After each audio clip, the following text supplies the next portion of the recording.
Aliança da ciência e da religião. A ciência e a religião são as duas alavancas da inteligência humana. Uma revela as leis do mundo material e a outra, as leis do mundo moral. Ambas as leis, tendo, no entanto, o mesmo princípio, que é Deus, não podem contradizer-se, visto que, se uma contrariar a outra, uma terá necessariamente razão, enquanto a outra não a terá, já que Deus não destruiria sua própria obra. A falta de harmonia e coerência que se acreditou existir entre essas duas ordens de ideias baseia-se num erro de observação e nos princípios exclusivistas de uma e de outra parte. Daí resultou uma luta e uma colisão de duas que deram origem à incredulidade e à intolerância. São chegados os tempos em que os ensinamentos do Cristo devem receber seu complemento, em que o véu propositadamente deixado sobre algumas partes desses ensinamentos deve ser erguido. A ciência, deixando de ser exclusivamente materialista, deve levar em conta um elemento espiritual. A religião deve reconhecer as leis orgânicas e imutáveis.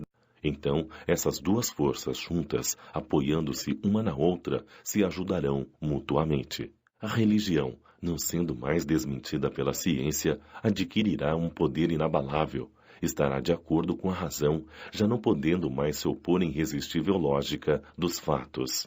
A ciência e a religião não puderam se entender até os dias atuais, pois, cada uma examinando as coisas do seu ponto de vista exclusivo, repeliam-se mutuamente. Seria preciso alguma coisa para preencher o espaço que as separava, um traço de união que as aproximasse. Esse traço de união está no conhecimento das leis que regem o mundo espiritual e da sua afinidade e harmonia com o mundo corporal, leis tão imutáveis quanto as que regem o movimento dos astros e a existência dos seres.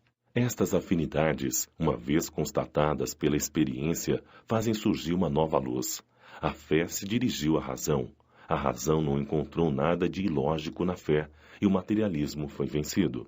Mas, nisso, como em tudo, há pessoas que ficam para trás, até serem arrastadas pelo movimento geral que as esmaga, se tentam resistir ao invés de o acompanhar. É toda uma revolução moral que se opera neste momento e que trabalha e aperfeiçoa os espíritos. Após ser elaborada durante mais de 18 séculos, ela chega à sua plena realização e vai marcar uma nova era da humanidade.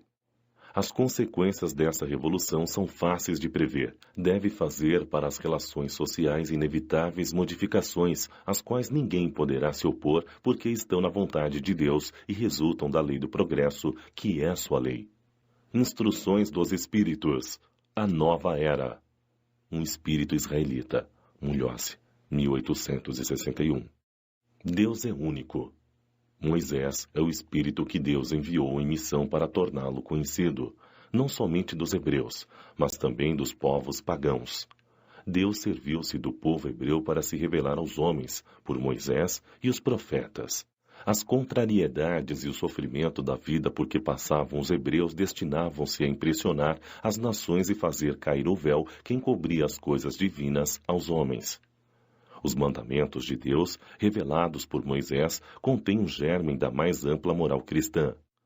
Os comentários da Bíblia restringiam-lhe o sentido, pois, colocados em prática em toda a sua pureza, não seriam então compreendidos. Mas os 10 mandamentos de Deus nem por isso deixaram de ser o brilhante frontispício da obra, como um farol que deveria iluminar a humanidade no caminho a percorrer.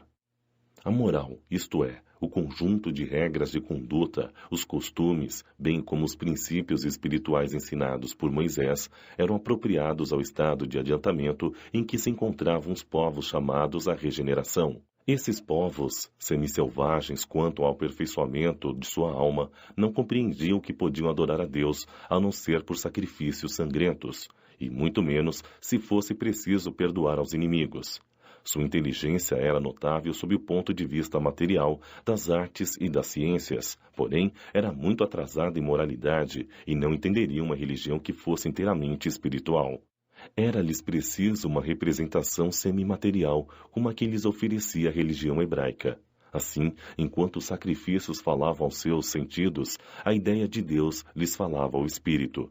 O Cristo foi o iniciador da moral mais pura, mais sublime, a moral evangélico-cristã, que deve se renovar o mundo, aproximar os homens e torná-los irmãos, que deve fazer brotar de todos os corações humanos a caridade e o amor ao próximo e criar, entre todos os homens, uma solidariedade comum, de uma moral perfeita que deve transformar a terra e fazer dela a morada da qual Deus se serve para fazer avançar a humanidade. São chegados os tempos em que as ideias morais devem se desenvolver para que se realize o progresso que está na vontade de Deus.